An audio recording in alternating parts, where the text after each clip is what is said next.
Hello student, तो सभी खुश होंगे और पढ़ाई अच्छी तरीके से कर रहे होंगे। तो आपको पता है कि आज वास्तविक संख्या का पार्ट 5 है, यानी प्रश्नावली 1.2 है ना, इसका पार्ट 5 है। तो आज की क्लास है, लास्ट क्लास रहेगी, इसके बाद में बहुपद पढ़ेंगे अपन। तो ठीक है, तो चलते हैं अपन क्लास का तीसरा क्वेश्चन का प्रश्न है ना अपने 1.2 में 3 प्रश्न है। 3 प्रश्न का तीसरा प्रश्न का भी तीसरा सवाल है, ये सवाल लास्ट है और इसके बाद में ये प्रश्नावली अपनी ख़त्म हो जाएगी। आप एक एक वीडियो कर बेहतरीन तरह से नोट्स बनाना है और अच्छी तरह से रिवीजन करना है, तो आपका एक भी क्वेश्चन गलत नहीं होगा। और अगर जल्दी से ये किताब अगर ख़त्म हो जाएगी तो इसके बाद में मेरे पास प्रैक्टिस सेट पड़े हैं, मैं आपको बताता हूँ। प्रैक्टिस सेट भी है मेरे पास, वो प्रैक्टिस सेट भी मैं आपको करवाऊँगा। जैसे कि ये वाले प्रैक्टिस सेट अपने लक्ष्य कोचिंग क्लासेस के नाम से छपवा रखे हैं। लक्ष्य कोचिंग क्लासेस सेंटर है, इसके नाम से मैंने अपने ये, ठीक है, ये छपवा रखा है मैंने। तो इसमें नोट्स है मेरे पास, है ना, ये सभी नोट्स हैं, देख लेना, ये नोट्स है, ये नोट्स है, ये नोट्स वाली बुक भी पूरी करवाऊंगा मैं आपको, है ना। ये नोट्स है भी अपने लक्ष्य कोचिंग क्लासेस के नाम से ही अपने नोट्स है, ठीक है। अगर देखो एक बार किताब पूरी करवाऊंगा, फिर किताब के बाद में फिर नोट्स, ये जो नोट्स है मेरे पास वो करवाऊंगा। नोट्स के बाद में फिर मैं प्रैक्टिस सेट करवाऊंगा। प्रैक्टिस सेट पर 3-3 बार एक सवाल आपकी आंखों के सामने कम से कम 3-3 4-4 बार आ जाएगा। फिर सवाल कैसे गलत होगा, तो फिर अपन 100 में से 100 ला सकते हैं कि नहीं ला सकते हैं? कौन बोल सकता है कि 100 में से 100 नहीं ला सकते अपन? आएंगे कि नहीं आएंगे? 100 में 100 आ जाएंगे ना। ठीक है, तो कमेंट करके ज़रूर बताना कैसे क्या चल रही है अपनी पढ़ाई को, है ना। तो चलते हैं, देखो अपन अब यहाँ से शुरू करेंगे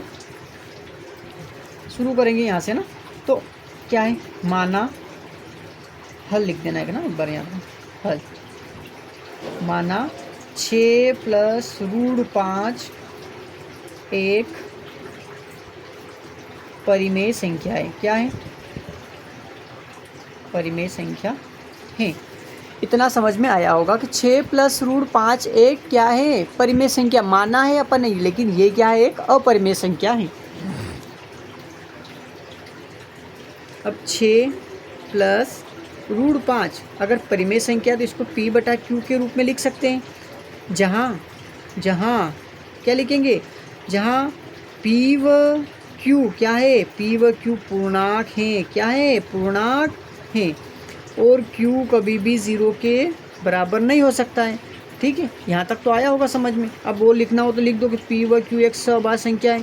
तो p व q क्या है? एक सहअभाज्य संख्या। p व q एक सहअभाज्य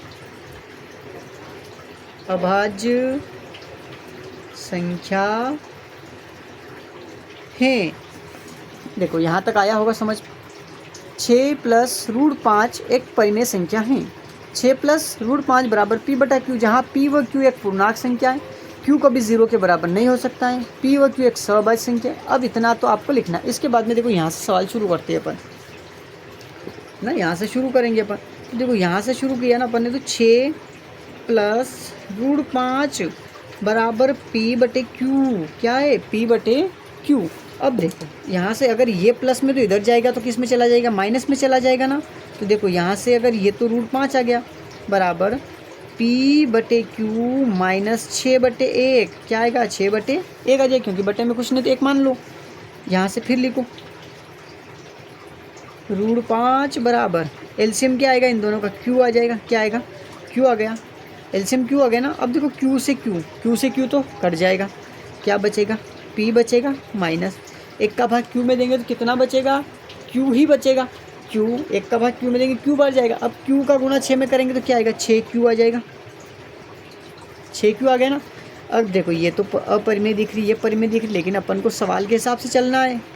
तो √5 बराबर p, है ना, p कोमा, अब देखो p के बाद में कोमा 6 व q क्या है? क्या है? ये पूर्णांक है, पूर्णांक है। तो क्या बोलेंगे अपन? p - 6q/q क्या है? परिमेय संख्या है। परिमेय संख्या है।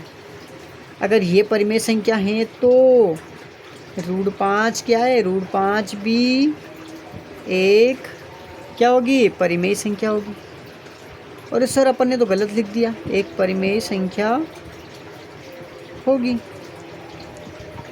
ठीक है, अरे देखो, अगर एक बाप के दो लड़के हैं तो दोनों को समान उसके जगह समान ज़मीन है तो समान मिलेगी ना। अगर ये परिमेय है तो ये भी परिमेय होना चाहिए कि नहीं होना चाहिए? होना चाहिए।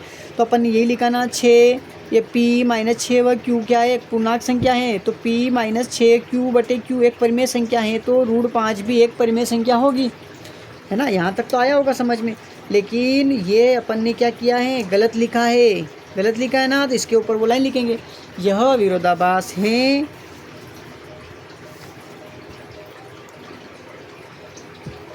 यह विरोधाभास है, यह विरोधाभास है तथ्य का कि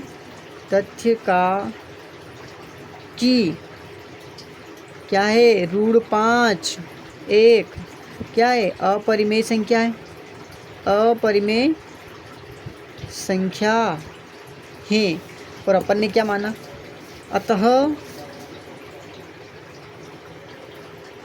यह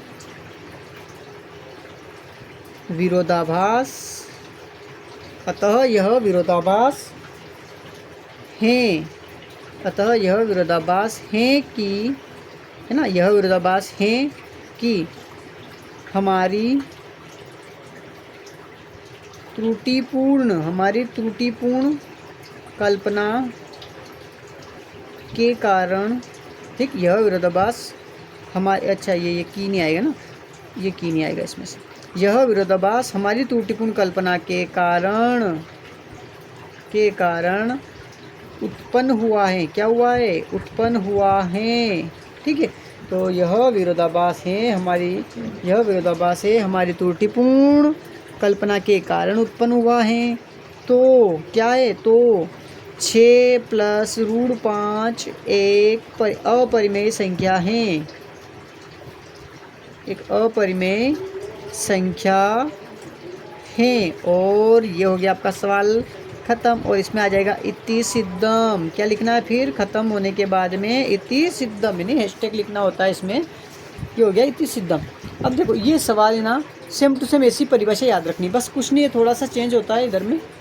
और ये परिभाषा है ना, 2 3 परिभाषा, ये ऊपर वाला भी सेम टू सेम होता है, ये भी सेम टू सेम ही लिखना होता है। बाकी बस ये जो है ना, इधर वाला थोड़ा सा इधर चेंज होता है। अगर वो √5 अकेला आता है, या √2 आ जाए, या √7 आ जाए, तो उसमें थोड़ा सा पेज वाला थोड़ा दिक्कत रहता है कि थोड़ा सा उसमें ज़्यादा हो जाता है ना।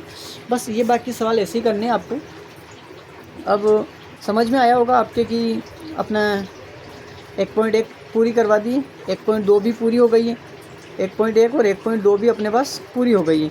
तो आज की क्लास से प्रश्न वाली 1 कंप्लीट हो चुकी है, और इसमें 1.2 के 5 पार्ट बने। मैं एक एक करके अपने पार्ट पूरे करवा रहा हूँ, और आप बढ़िया तरीके से अपने वीडियो से एक से एक क्लास बना रखी है। उस पर जाके आप है ना, किसी को बेसिक से भी देखना है तो बेसिक भी करवा रखा मैंने यूट्यूब पे, देख लेना आप एक बार जाके, है ना। तो आज की क्लास कैसी लगी कमेंट करके ज़रूर बताएं, और अपने चैनल को लाइक और सब्सक्राइब करें। जय हिंद।